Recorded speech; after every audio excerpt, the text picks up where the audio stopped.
নমস্কার সকলকে। আপনারা যে যেখান থেকে দেখছেন আশা করি ভালো আছেন, সুস্থ আছেন। আজকে আমাদের পুরীতে শেষ দিন। আমরা 5:30টার সময় চলে আসছি সূর্য ওঠা দেখতে। সূর্যটা সমুদ্রের জলে পড়ছে, যেন ঝলমল করছে।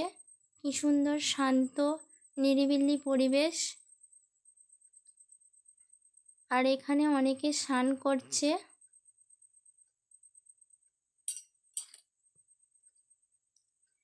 সমুদ্র থেকে একটা কি প্রাণী উঠে এসেছে, এর নাম অবশ্য জানি না।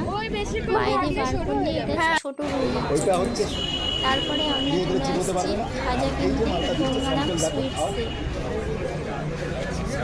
এখানে মশলা খাজা, সুগার ফ্রি খাজা, ঘিয়ে খাজা, দেশি ঘিয়ে খাজা পাওয়া যায় এবং মিষ্টি।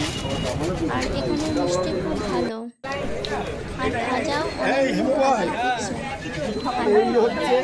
এটা স্বর্গদ্বারের কাছে। তার পাশেই আছে কাপড়ের দোকান। কিছু কেনাকাটা করা হয়েছে কাপড়ের দোকানে।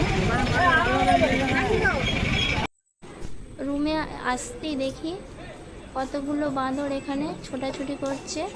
আমি ভিডিও করে নিলাম।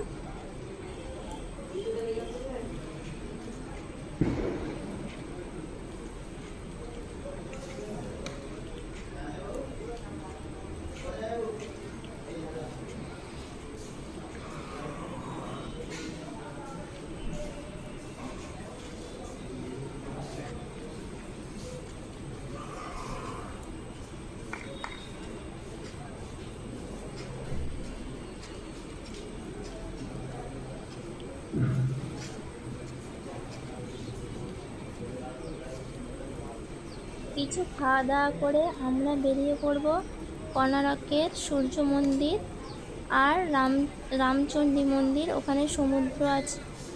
তারপরে আমরা বেরিয়ে পড়লাম রামচণ্ডী মন্দির। এখানে সমুদ্র, তার এখানে ভাগ হয়ে গেছে। তার পাশে আছে চন্দ্রভাগা নদী। তার একটা বালির স্তূপ করে এখানটা করে ভাগ হয়ে গেছে সমুদ্রটা। দূরে ওই যে সমুদ্রের ঢেউ দেখতে পাওয়া যাচ্ছে।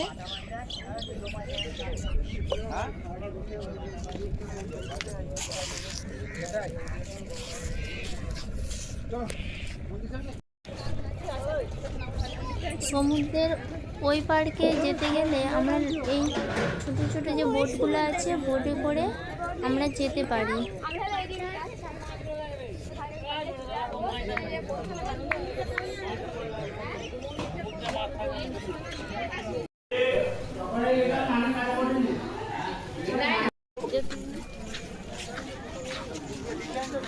তারপরে আমরা আসছি কোণার্কের সূর্য মন্দির।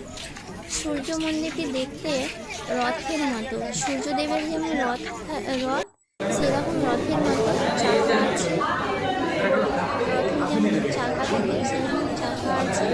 আর এখানে ঢুকতে গেলে 40 টাকা করে টিকিট করে ভেতরে ঢুকতে হয়। আর সূর্য মন্দিরের গায়ে নানা রকম কারুকার্য করা আছে।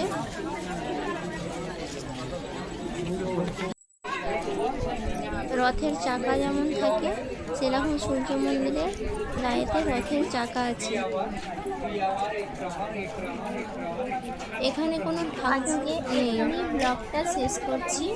আবার কোনো একটা ব্লগে আপনাদের সাথে দেখা হবে।